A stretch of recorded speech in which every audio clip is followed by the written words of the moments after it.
Hi everyone, good morning. Welcome back to my YouTube channel Bornless Lifestyle Nursing.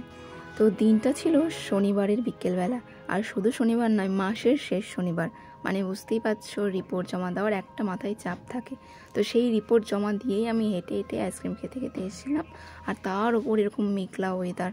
তো মাসের এই শনিবারটার জন্য অনেক দিন ধরেই অপেক্ষা করছিলাম। রিপোর্ট জমা দেওয়ার পাশাপাশি আর একটা কাজও আমার ছিল, সেটা হচ্ছে ছুটি নেওয়ার পালা। ছুটি নেওয়াটা এবার অন্যবারের থেকে একটু অন্যরকম ছিল।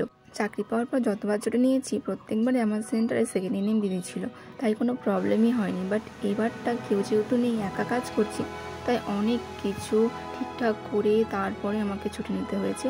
মানে অনেক হাঁপা গেছে। তো যাই হোক, আর জানি না এরপরে কবে ছুটি পাবো। তো এবার এক সপ্তাহ ছুটি পেয়েছি, আগে এই ছুটিটাই আগে কাটিয়ে আসি, তারপরে ভাবা যাবে কবে পাচ্ছি আর না পাচ্ছি। তো সেই দিন বিকেলবেলা রুমে গিয়ে রেস্ট নেওয়ার পর একটু বেরিয়ে পড়েছিলাম শপিং করার উদ্দেশ্যে। আর কালনাতে তখন একটা ভালোই পুজো হচ্ছিল।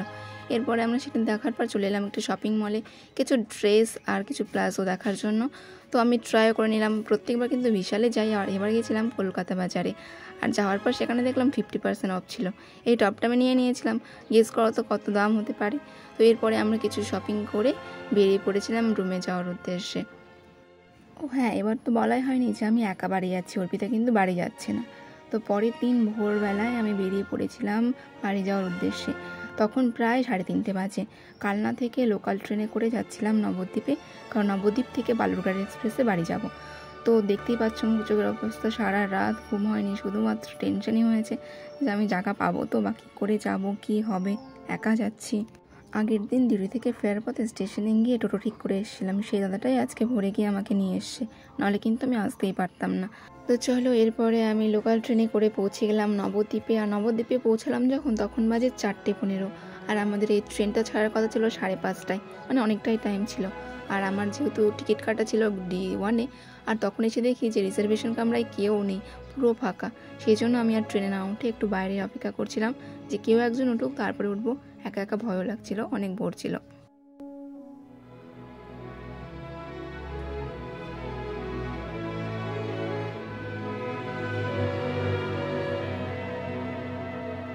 এরপর আস্তে আস্তে রিজার্ভেশন কামরাগুলোতেও লাইট জ্বালিয়ে দেওয়া হলো, অনেক লোক এসে বসতে শুরু করলো, এবং তার সঙ্গে সঙ্গে আমিও গিয়ে বসে পড়লাম।